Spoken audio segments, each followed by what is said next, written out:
할렐루야. 우리 세상에 태어나서 제일 밝을 때 표정으로, 기쁠 때 표정으로 옆에 분 오고 인사합니다. 참 잘 오셨습니다. 함께 예배드려서 반갑습니다. 반갑습니다 하고 인사하세요. 네.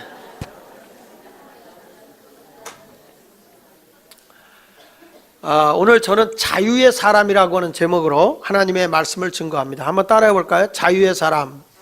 네. 많은 성서학자들도 그러고 목사님들 가운데 그런 얘기를 하죠. 로마서는 성경 중에서 제일 뜻이 깊고 그러면서도 해석하기가 가장 어렵다 이렇게 말합니다. 그 중에서도 로마서가 제일 그 뜻이 깊고 해석하기가 어려운 책이지만 그 중에서 제일 어려운 부분이 로마서 7장이라고 얘기를 합니다. 그래서 어떤 목사님은 뭐라고까지 표현했냐면 로마서가 갈비 중에 질긴 갈비라고 한다면 로마서 7장은 그 중에서 가장 질긴, 그래서 힘줄이 가장 많은 부분이다, 그 정도로 표현하는 분도 있습니다. 유명한 신학자인 다드라고 하는 신학자가 이런 말을 했어요. 이 로마서 7장은 내가 할 수 있는 유일한 주석은 이 본문은 인간이 풀기에는 너무 어렵다고 고백하는 것 뿐입니다 라고 얘기를 했어요. 그러니까 엄살 떤 거죠. 엄살. 너무 이 내용이 힘들고 어려운 것이다 이렇게 표현했습니다. 근데 실질적으로 보면요, 딱 한 맥으로 잡아져 있어요. 로마서 6장은요 무슨 단어가 제일 많이 나온다고 그랬죠? 말미암아는 그 전전이에요. 죽음, 죽으심이라고 했어요. 죽음으로 산다 그랬잖아요. 그러니까 죽으심에 대한 단어가 제일 많이 나온다 그렇게 얘기를 했어요. 로마서 6장에. 이렇게 까먹은 분들을 놓고 내가 또 얘기를 해야 되니까 주여. 근데 이 로마서 7장은 무슨 단어가 많이 나오냐면 율법이라는 단어가 제일 많이 나와요. 율법. 이게 무슨 얘기냐면 로마서 6장에서는 아담 한 사람의 범죄함으로 말미암아 너희가 이제 죽었다는 거잖아요. 그 한 사람을 해서 우리 모두가 죄로 죽었다. 그러니까 아담 안에서 사망이 왕노릇하는 우리는 죄인이었다. 그러니까 아담을 통해서 원죄에 대한 설명이라고 한다면 로마서 6장은 이 당시에 율법을 중요시 여기는 유대인들, 이스라엘 사람들은 우리는 하나님께 선택을 받은 사람이고 우리가 율법을 가지고 있는 사람이기 때문에 우리만이 선택받은 선민 사상을 가지고 있어서 우리만 구원받는다고 생각을 했어요. 근데 바울은 뭘 지금 여기서 얘기를 하냐면은 유대인 너희들도 죄인이다. 너희도 죄인이라 너희가 예수 그리스도를 통하지 않고는 절대로 너희가 죄에서 자유함을 얻어서 하나님 나라 백성 생명을 얻을 수 없다. 그런 얘기거든요. 그래서 이 로마서 6장은 아담 안에서 사망이 왕노릇하는 모든 사람이 죄인이었다라고 한다면 로마서 7장은 율법 안에서 유대인도 죄인이기 때문에 너희도 사망에 이르렀다. 그런데 너희가 그 사망의 자리에서 생명의 자리로 나오기 위해서는 율법 안에 있는 사람도 은혜 안에 들어와서 예수 그리스도를 믿어야만 된다. 그 얘기를 로마서 7장에서 얘기하고 있는 거예요. 좀 더 확실하게 얘기하면 로마서 6장 14절에 있는 말씀을 설명한 내용이 로마서 7장이다 이렇게 보면 되겠습니다.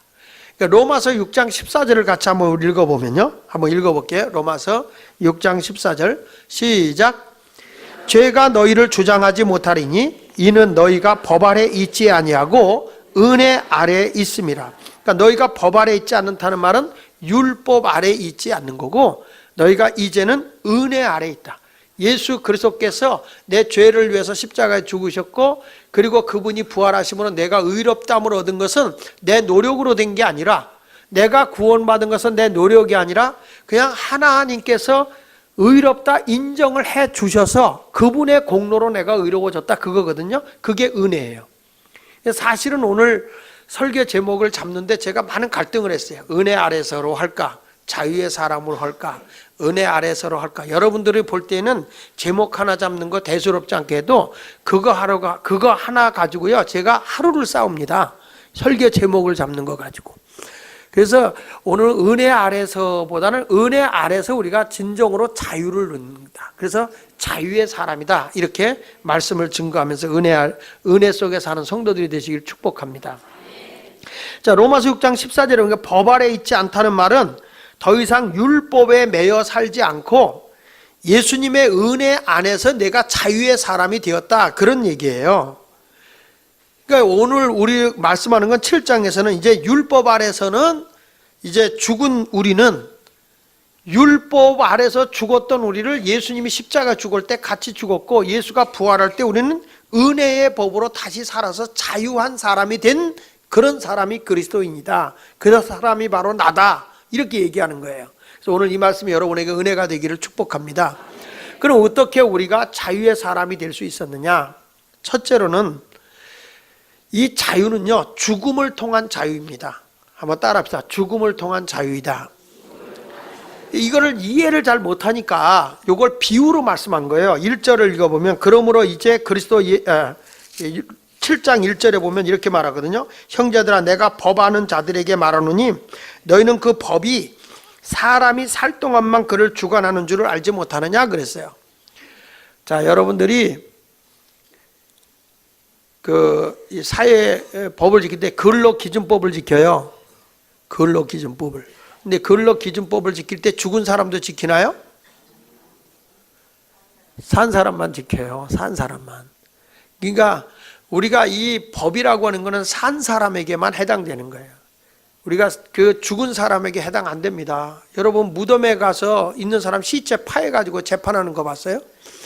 이미 우리가 여기서 무엇을 얘기하냐면 내가 법하는 자들에게 대해서 말하는데 그 법이 사람 살 동안만 그를 주관하는데 그러면 이게 뭐냐 하고 비유로 든 게 부부관계예요. 부부관계를 얘기를 하면서 2절에 이런 말을 했잖아요. 자, 시작. 남편이 있는 여인이 그 남편 생전에는 법으로 그에게 매인 바 되나 만일 그 남편이 죽으면 남편이 법에서 벗어나느니라. 그러므로 만일 그 남편 생전에 다른 남자에게 가면 뭐라고? 남편 살아있는데 다른 남자에게 가면 그건 음탕의 여인이다. 음녀다. 그러나 만일 남편이 죽으면 그 법에서 자유롭게 되나니 다른 남자에게 갈지라도 음녀가 되지 아니하느니라. 이렇게 말해요.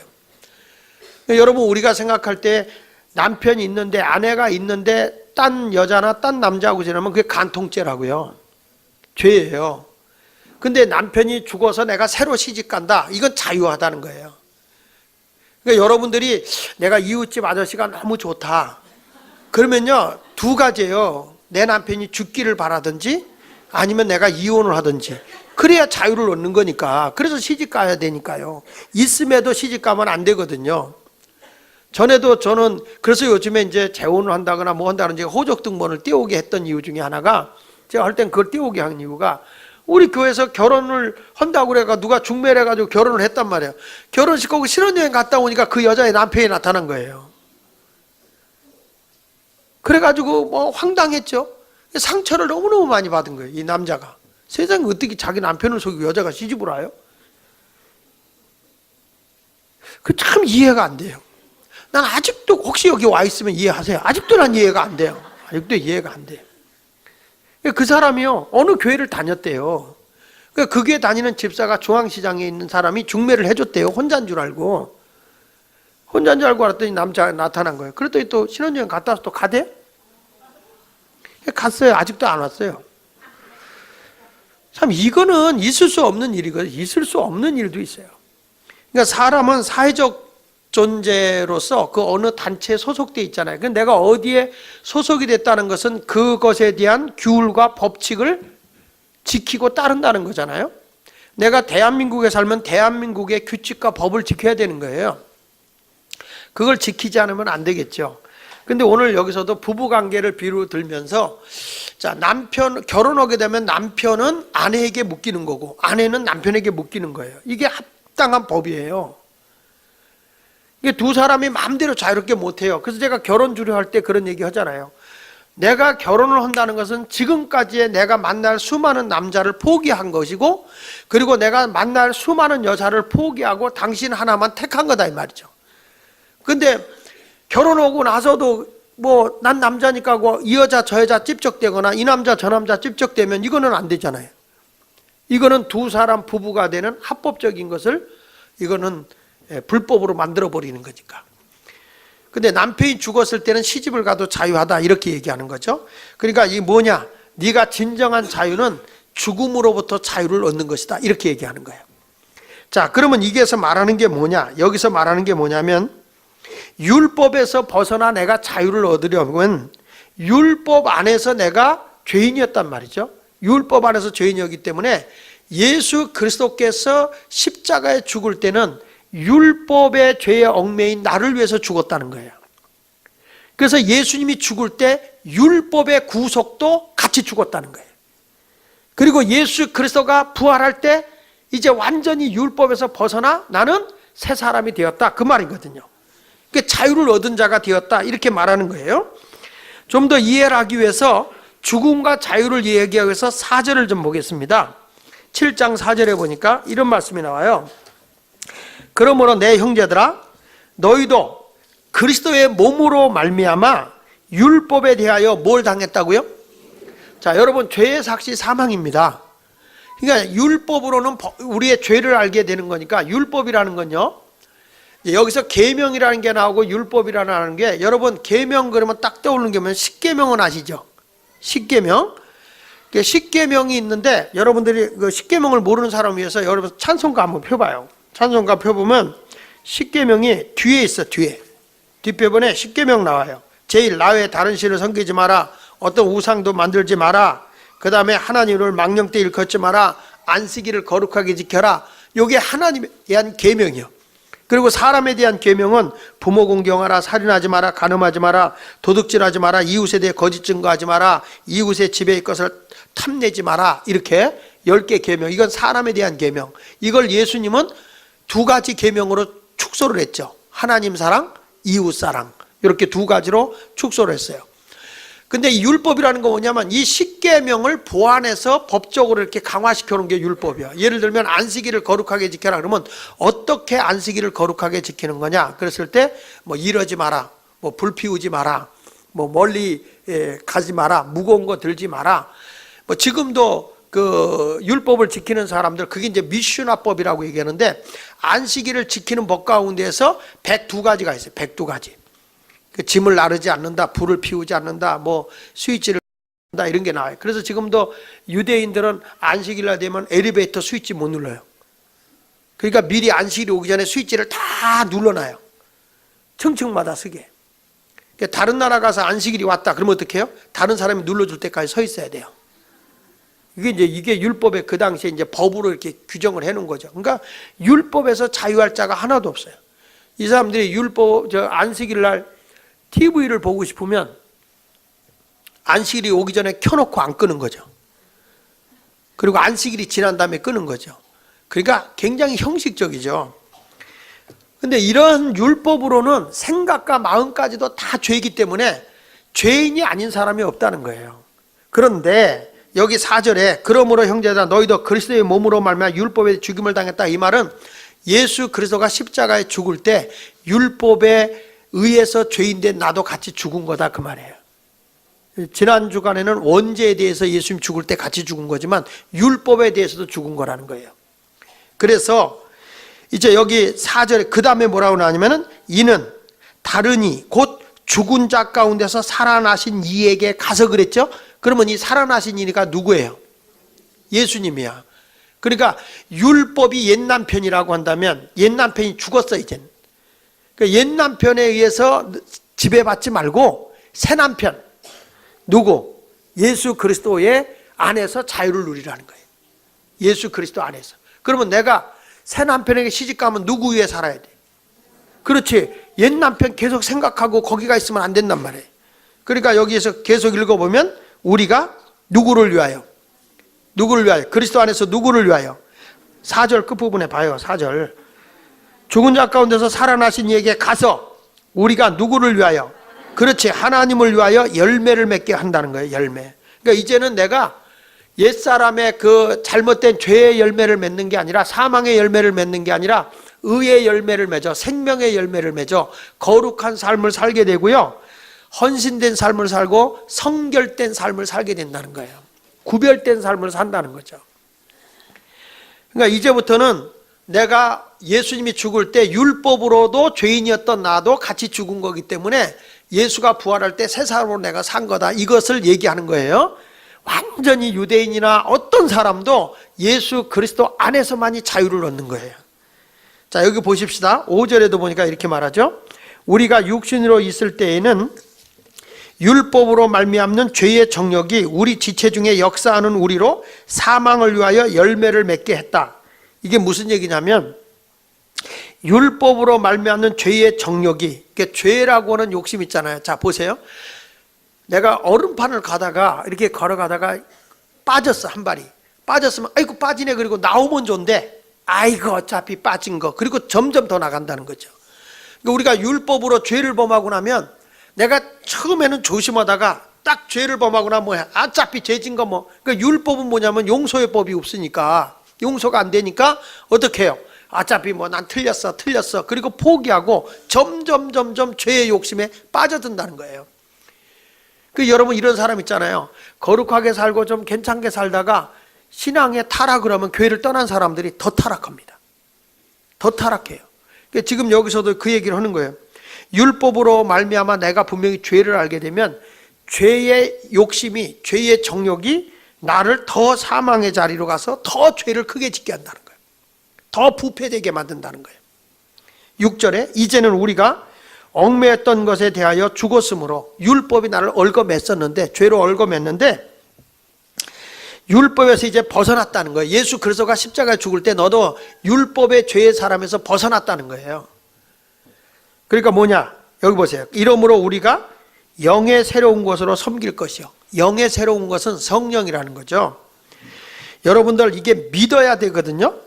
이 율법이라는 건 한번 죄를 범하면 이게 계속 충동질해서 어차피 넌 틀렸어, 계속해, 이런 식으로 충동질해서 죄를 더 짓는단 말이에요. 여러분, 성경에서 거짓 증거하지 마라 그랬는데 몇 번 거짓말하면 어떻게 해요? 어차피 난 거짓말 그전부터 했어. 그러니까 아주 더 노골적으로 하는 거예요. 노골적으로 거짓말하고 다니는 거예요. 이게 육체의 소욕이 그래요. 에라, 될 대로 되라, 캐싸라 세라다. 그러니까 한번 타락한 길에 빠진 사람은 걷잡을 수 없어요.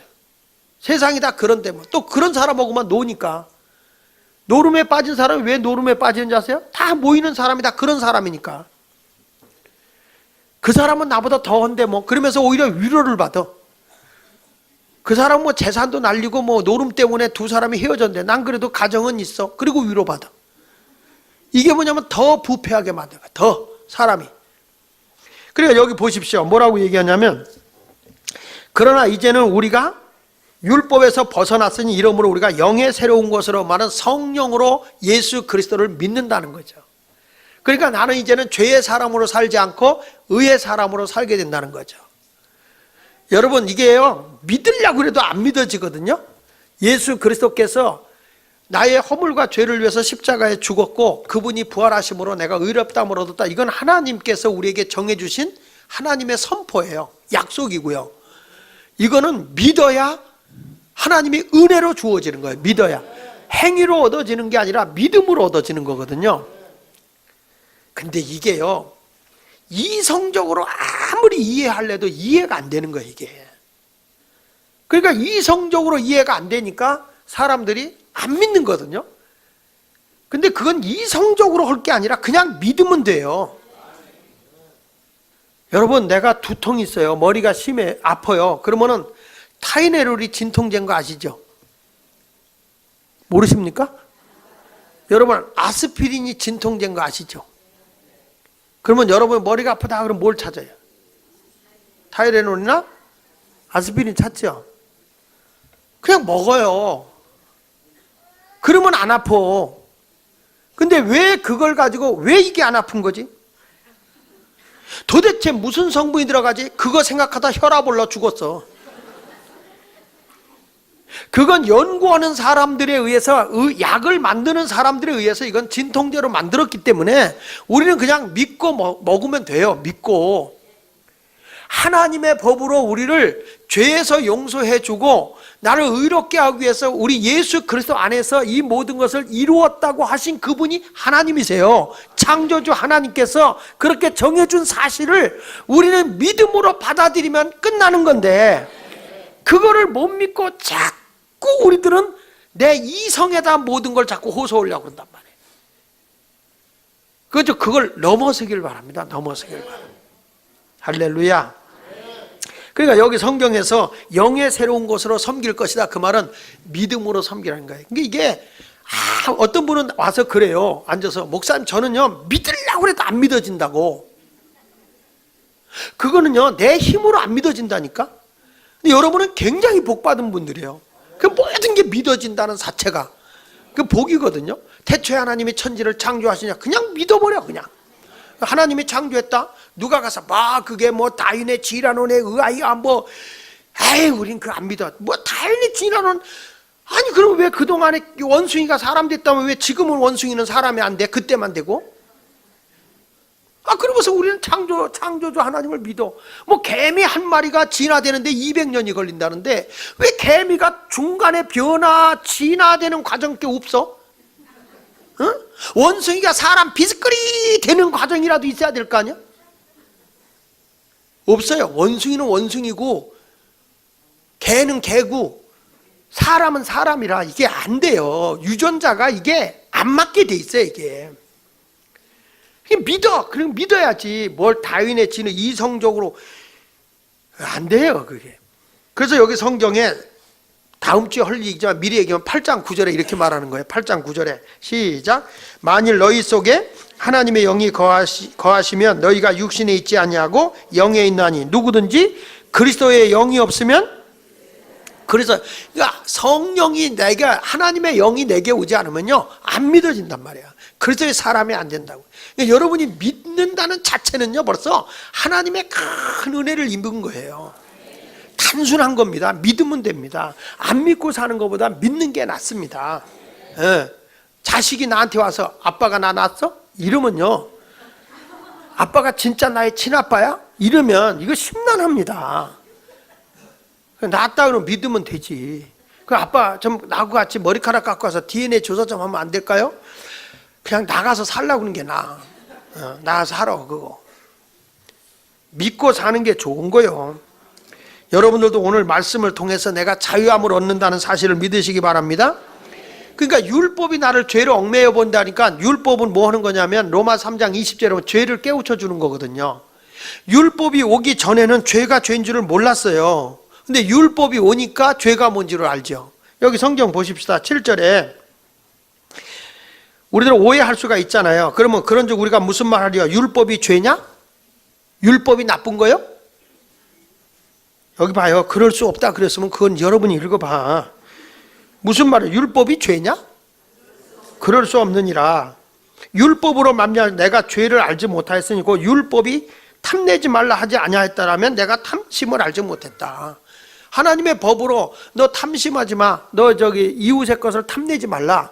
그 이웃의 것을 탐내지 말라는 건 물건만 얘기하는 거 아니거든요. 사람도 탐내지 말라는 거거든요. 이웃에 있는 가축도 탐내지 말라는 거거든요. 그러니까 여러분들이 쓸데없이 내 아내 버리고 이웃집 아주머니를 좋아한다, 이거는 죄요. 벌써 내가 탐내고 있기 때문에 죄요. 죄. 여자들 정신 차려. 남의 잘 사는 남자 꼬드기고 있으면 그 죄요. 왜 탐내? 사랑과 탐내는 건 다른 거예요. 그러니까 탐내지 말라. 탐내지 마. 그러니까 율법이 오기 전에 그게 죄인지 몰랐어요. 자, 너희는 이웃에 대해 거짓 증거하지 마라. 거짓말하지 마라. 율법이 오기 전에는 거짓말이 죄인지 몰랐어요. 사람이 살다 거짓말 잘하잖아요. 애기들도 거짓말 하더라니까. 지가 방귀 껴놓고 엄마가 꼈대. 웃기지도 않아야 돼요. 얼마나 웃기는지 몰라. 누가 안 가르쳐줘도요, 안 가르쳐줘도 그거 다 애들이 어쩌고 이렇게 시침이 뚝 떼고, 약간 방금 뿡 꼈어. 너 꼈지? 그러면 안 먹혔어요 이러더라고. 신방 갔는데. 난 또 그분만 그런 줄 알았더니 안 그래. 또 어른도 그래. 엇고 가다 엄마가 방귀 꼈거든. 분명히 소리가 워낙 커가지고요 지진 나는 줄 알았어요. 그런데 미안하니까 애를 툭툭 치면 너 똥 살라고 그러냐? 너 똥 살라고 그러냐? 그래요. 그러니까 애가 뭐라는지 아세요? 엄마가 방귀 뀌면 내가 똥 싸야 돼? 그런다니까. 그러니까 사람은요 이상해요. 누가 안 가르쳐줘도요 다 다 거짓말해요. 거짓말을 그렇게 시침이 뚝 떼고 한다고요. 이상하죠? 왜 그러냐면 죄의 본성이 우리에게 있어서 그래요. 그러니까 율법이라는 게 절대 나쁜 게 아니에요. 여기 보십시다. 8절에 그러나 죄가 기회를 타서 계명으로 말미암아 내 속에서 온갖 탐심을 이루었나니 이는 율법이 없으면 죄가 죽은 것이다. 율법이 없을 때는 죄가 죽어있기 때문에 드러나질 않아요. 법이 없을 때는. 그런데 전에 율법을 깨닫지 못했을 때는 내가 살아있었어요. 내가 뭐 의인인 것 같고 내가 천국 백성 같고 내가 하나님의 택한 백성 같고 유대인들이니까 이스라엘 백성이니까. 그런데 계명이 이름에 십계명이 딱 오니까 죄는 살아나고 나는 죽은 거예요. 죄의 삭시 뭐예요? 사망이니까 하나님의 법이 딱 오니까 내가 죄인인 게 막 살아나는 거예요.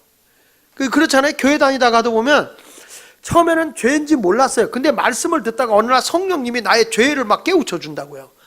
그래서 자기도 모르게 눈물을 막 흘리잖아요. 막 눈물 흘려요. 왜? 그렇게 자기가 잘못한 게 많은 거야, 그냥. 이게 뭐냐면 죄가 이제 내가 이제 옛날에 죄가 살아나고 여기 성경에 있는 것처럼 내 멋대로 살다가 이제는 계명이 오니까 죄가 살아나. 죄가 살아나고 나는 뭐예요? 난 죄인이네. 죄의 삭은 사망이네. 난 죽었네. 이렇게 되는 거죠. 10절을 보세요. 생명에 이르게 할 그 계명이 내게 대하여 도리어 사망에 이르게 한 것이다. 율법은 나를 살려주기 위해서 준 건데 죄를 범하게 되니까 그 율법 때문에 내가 죽게 됐다. 죄의 삭은 사망이니까. 죄를 몰랐을 때는 죽은 줄도 몰랐는데 죄를 알게 되니까 죄의 삭으로 내가 죽음에 이르게 됐다는 거죠. 그러니까 율법의 기능은 이와 같이 우리의 죄를 알게 해서 사망에 이르게 하는 것이다. 그러니까 결국에는 내가 사는 길이 어디냐 이거예요. 보세요. 내가 종합검진을 받았더니 악성암이라는 거예요. 근데 병원의 의사가 살 가망이 없다 그러는 거예요. 그러면 이 사람이 어디로 가서 자기 살려고 그래요? 이 암 환자를 위해서 세우는 병원이 있어요. 그렇죠? 암병원이 있을 거 아니에요. 암을 고치는 병원을 찾아가요, 안 찾아가요? 질문 같지 않으면 대답 안 해요? 찾아가요. 그곳에 가서 치료를 받으려고 해요. 마찬가지로 내가 영적인 암이 죄거든요. 근데 내가 살 길이 없어. 그런데 유명한 의사가 있다는 거예요. 어느 의사를 만났더니 저기 예수마을 병원에 가면 닥터장이 있는데 그 닥터장만 만나면 어떤 암 환자든지 100% 수술해서 고쳐낸다. 그러면 암 환자가 올까요, 안 올까요? 오지요. 억수로 많이 올 거예요. 거리가 멀어도 올 거예요. 그렇죠? 치료비가 비싸도 올 거예요. 마찬가지로 영적인 암이 죄거든요. 그 죄를 온전히 치유해서 나를 영원히 살게 해주시는 의사가 계세요. 닥터 예라고. 예수 그리스도시죠. 그분에게 가면 그분이 나의 모든 죄에서 이제는 다 죄의 암덩어리를 제거해버리고 새 생명인 의의 생명을 내게 준다는 거예요. 할렐루야. 그래서 갈라디아서 3장 24절에 이같이 율법이 우리를 그리스도께로 인도하는 초등교사가 되어 우리로 하여금 믿음으로 말미암아 의롭다함을 얻게 하려 함이라. 결국에 내가 사는 길을 찾아가다 보니까 예수 그리스도를 찾아가게 된다. 그래서 율법이 뭐냐? 나를 인도하는 몽학선생 초등교사다 이거예요. 그에게로 인도하면 그분이 나를 온전히 이제는 고쳐주신다 그런 말이죠. 그러니까 여러분이 이제부터는 은혜 안에 들어가서 자유의 사람이 된 걸 믿으시기 바랍니다. 전에는 내가 아무리 죄에서 벗어나려고 해도 벗어날 길이 없었는데 이제는 예수 그리스도의 그 구속의 은혜로 내가 온전함을 얻은 거예요. 자, 다시 한번 12절 보면 이로보건대 율법은 거룩하고 계명도 거룩하고 의로우며 선하도다. 13절 시작. 그런즉 선한 것이 내게 사망이 되었느니라. 그럴 없느니라. 오직 죄가 죄로 드러나기 위하여 선한 그것으로 말미암아 나를 죽게 만들었으니 이는 계명으로 말미암아 죄로 심히, 그러니까 십계명으로 인해서 내가 죄를 죄되게 했다는 거죠. 그래서 나를 이제 완전히 죽게 된 나를 살려주기 위해서 그리스도에게로 인도했다. 그래서 예수님은 율법을 폐하러 온 게 아니라 완전하게 하러 오신 거예요. 율법으로 죄인 된 나를 살려주러 오신 분이에요. 믿습니까? 그게 뭐냐면 은혜로 살았다. 그러니까 죽음으로 내가 다시 살게 된 거. 율법으로는 죽었는데 그 죽음이 율법 안에서 예수가 죽음으로써 나도 율법의 죄인이 죽은 거고 예수가 살아남으로 내가 다시 살아서 새 남편이신 예수 그리스도와 함께 거하게 됐다. 이게 뭐냐? 은혜의 법이다. 이렇게 말씀하고 있어요. 그러니까 여러분은 이제는 어떤 사람이 돼야 됩니까? 이제는 그러니까 율법이 상관없는 게 아니에요. 율법은 안 지켜도 된다는 겁니까? 아니죠. 율법은 즐거워해야 돼요. 요한복음 14장 21절에 나의 계명을 지키는 자라야 나를 사랑하는 자다. 하나님을 사랑하고 이웃을 사랑하는 자. 그런 사람이 바로 주님을 사랑하는 자라고 그랬거든요. 이제부터 여러분은 하나님의 말씀을 들을 때 기뻐하고 즐거워해야 돼. 이게 은혜에 이르는 사람이에요. 그래서 내가 이제 예수 믿고 구원 받았어요. 죄에서 자유함을 얻었어요. 하늘의 소망을 품고 살아요. 막 찬송도 불러요. 전국은 내 것일세. 전국은 내 것일세. 구세주의 보혈로서 천국은 내 것일세. 내 것일세. 천국만은 구세주의 보혈로서 항상 이기네. 너무 행복한 거야. 천국 가게 됐으니까. 그렇다고 여러분이 죄를 안 집니까? 은혜로 구원을 받았는데 이게 고민이 하나 생겨요. 그걸 세 번째 바울이 이렇게 말합니다. 갈등을 하는데 15절을 보세요. 15절. 자, 이렇게 말하거든요. 자, 시작. 내가 행하는 것을 알지 못하노니 곧 내가 원하는 것을 행하지 아니하고 도리어, 그러니까 내가 예수를 믿어서 은혜로 이제 새 사람이 됐어. 생명을 얻었어요. 이제 나는 죄 아래에 있는 사람이 아니고 은혜 아래에 있는 사람이라고 했잖아요. 자유한 사람이라고 그랬어요.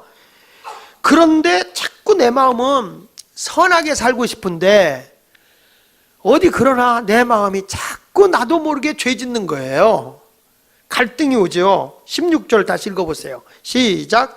만일 내가 원하지 아니하는 그것을 행하면 내가 이로써 율법에 선한 것을, 이게 무슨 얘기죠? 내가 잘못해놓고 이게 잘못됐구나. 뭘로 알게 돼? 율법으로. 그렇기 때문에 율법이 선한 거라는 거예요.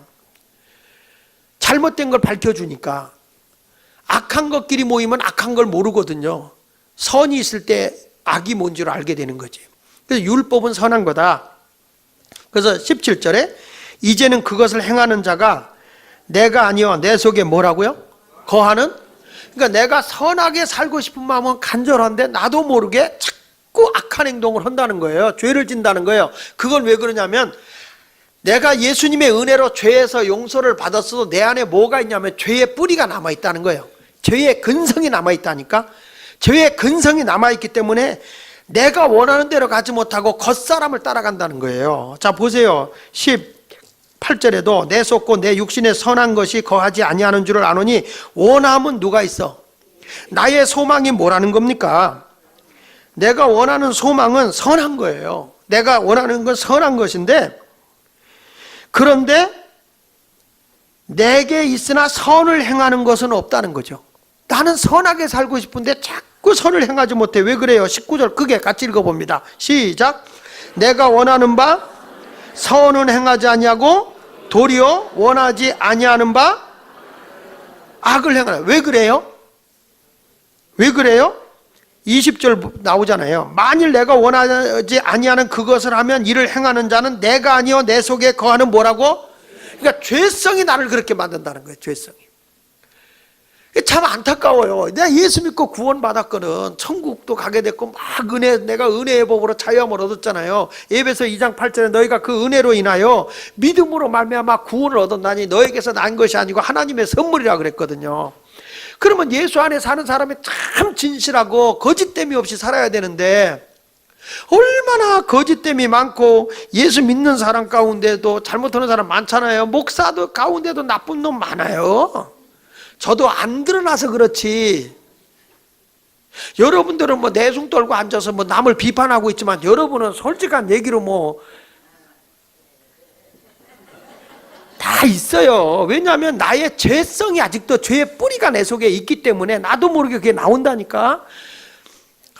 뭐 목사님이 설교할 때 막 혈기 부리지 마라. 나도 열받을 때 있죠. 나도 열받을 때가 있어. 왜 그게 나오느냐?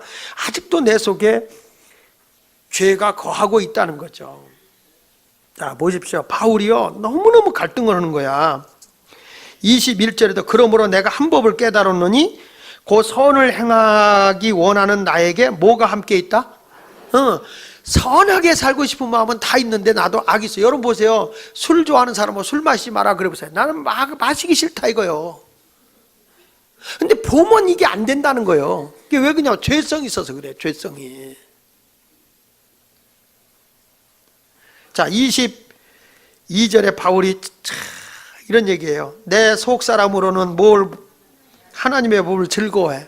너무 하나님 말씀이 좋고 하나님 말씀대로 사는 걸 좋아해요. 그런데 23절, 내 지체 속에서 한 다른 법이 내 마음의 법과 싸워서 내 지체 속에 있는 죄의 법으로 나를 사로잡는 것을 보는도다. 속사람은 안 그런데 속사람은 막 선하게 살고 싶은 소망이 막 넘쳐나거든요. 근데 겉사람은 자꾸 나에게 이중생활을 시킨다는 거죠. 자꾸 악하게 한다는 거죠. 바울이 갈라디아서 5장 17절에 이런 말 하잖아요. 육체의 소욕은 성령을 거스리고 성령은 육체를 거스리나니 이 둘이 서로 대적함으로 너희가 원하는 것을 하지 못하게 하려 함이니라 그랬어요. 내가 성령을 충만하게 받으면 육체의 법을 못 따르게 해요. 근데 내가 성령이 소멸되고 육체가 강해지면 자꾸 성령을 거스려요.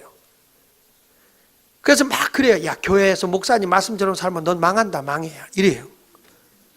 막 내 속에 갈등이 생겨요. 분명히 목사님이 죄에서 자유를 줬다고 우리 찬송도 부르잖아. 죄에서 자유를 얻게 하면 보혈의 능력 주의 보혈 막 찬송도 힘차게 불러요. 근데 가보면 막 또 죄가 나를 잡아당겨.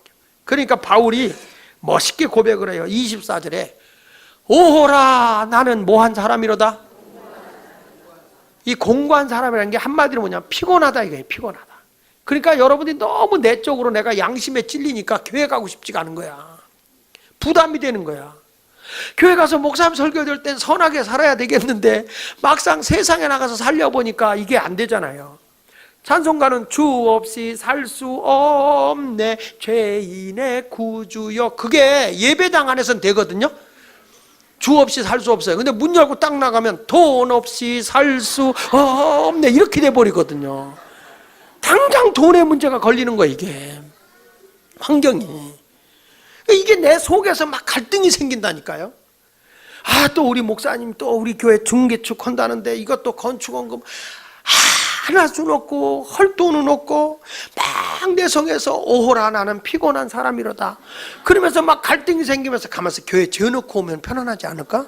뭐 이런 생각도 들고 막 갈등이 생긴단 말이에요. 이게 없으면 거짓말이지. 다 내 마음에 갈등이 오잖아요. 죄를 질까 안 질까 그랬잖아요. 요즘에 아빠하고 애들하고 어디 그렇게 하는 거 있지? 아빠 어디가? 그 프로가 있는데 거기서 뭐 이렇게 단지를 이렇게 놓고 이거 절대 만지면 깨지니까 만지지도 마라. 만지지도 마라. 막 그랬대요. 근데 이제 어른이 와서 유혹을 하는 거예요. 야, 뭐 여기 무슨 만져봐. 그래가지고 어른이 이제 이렇게 했다가 그래. 애들은 안 만지려고 하는데 유혹을 하는 거예요. 괜찮아. 이거 만졌다고 뭐 되냐? 꼭 그게 죄한테 내가 속삭이는 거죠. 그러니까 애들이 열더라고. 그러니까 어른이 깨쳐보니까 애들이 막 울어. 어떡하냐고. 자기가 만진 게 들통이 났다 이거지. 여러분, 사람은 어린애기도요 다 죄의 근성이 있습니다. 갈등이라는 게 있는 거예요. 갈등이라는 게. 그래서 나는 뭐예요? 피곤해. 공고한 사람이로다. 이 사망에서 누가 나를 건져낼 수 있느냐 이거예요. 내가 이런 갈등 속에서 내가 건져낼 수 있는 자가 누구냐. 그래서 결론으로 바울이 멋있게 얘기하는 게 25절이에요. 그게 뭐냐? 우리 주 예수 그리스도로 말미암아 하나님께 뭐 하리로다? 왜 그러냐? 그런 죄의 갈등 속에 내가 허덕이고 있어도 예수님의 은혜 아래서 그거까지 다 포용해서 용서해 준다 이 말이야. 내가 막 양심에 찔리잖아요. 그래도 주님께서 여러분들을 다 그리스도의 사랑 안에서 용서해 준다는 거예요. 할렐루야. 탕자가 아버지한테 왔어요. 아버지 돈 갖고 와서 다 탕진했잖아요. 탕진했는데 아버지가 용서를 했어요. 용서를 해주면서 뭐라고 그래요? 난 아버지 자격이 되잖아요. 양심에 찔리잖아요. 죄책이라는 게 있잖아요. 양심에 찔려서 아버지 자격이라고는 할 수가 없어요. 그냥 품꾼으로 써주세요. 그래도 아버지는 다 용서하고 아들을 맞이해 주잖아요. 그러면 그 안에서 자유를 누려야지. 죄책감에서 살면 안 되잖아요. 그러니까 여러분들이 두 가지 법이 지금 싸우고 있거든요. 이 안에서도 안 싸워. 여러분은 나만 싸우고 있는 거예요 지금. 선하게 살아야 돼. 예수 믿으면 하나님의 법대로 살아야 되는 게 원칙이야. 그런데 막상 현실은 안 그래요. 현실은. 그러니까 여러분들이 교회 와도 양심에 찔리니까 죄책감이 들잖아요. 그렇죠? 부담되잖아요. 안 돼요? 엄청 돼요. 막 짜증나고요. 이때는 어떻게 해야 되느냐? 이 죄책감 속에서 내가 어떻게 벗어나야 되느냐? 18살 때 얼떨결에 옆집 총각하고 이렇게 하고 살았단 말이야. 근데 이게 시집을 간 거예요. 시집 가서 보니까 미안한 거예요. 이 남편한테. 얼떨결에 이 했던 게. 회개하라 그러면 양심에 찔려서 하나님 내가 18살 때 옆집 총각하고 한 적 있습니다. 아버지 용서해 주세요. 이거를 20년째 우려먹는 사람이 있거든. 하나님 용서하세요. 용서해. 왜냐하면 양심이 막 계속 나를 막 양심이 찔르니까. 그런데 바울이 무슨 얘기냐면 스스로 자기도 오라 피곤하다 그러면서도 뭐냐면 내가 예수 그리스도 안에서는 그 모든 것까지도 다 자유함이 주어지지 않느냐. 그래서 그분께 감사하자. 그러면 이런 말이에요. 그런즉 내 자신으로 마음으로는 하나님의 법을 육신으로는 죄의 법을 섬기노라. 너무 괴로워. 양심이 막 너무 이게 찔려요. 여기서 어떻게 자유함을 얻을 수 있죠? 다음 주에 그게 나와요. 다음 주에 이제 그게 나오는 거야. 이렇게 갈등 속에서 내가 어떻게 내가 자유를 누리고 행복하게 살 수 있느냐. 기대하라 8장에서 시작하도록 하겠습니다. 우리 찬송 한 장 부르도록 하겠습니다. 191장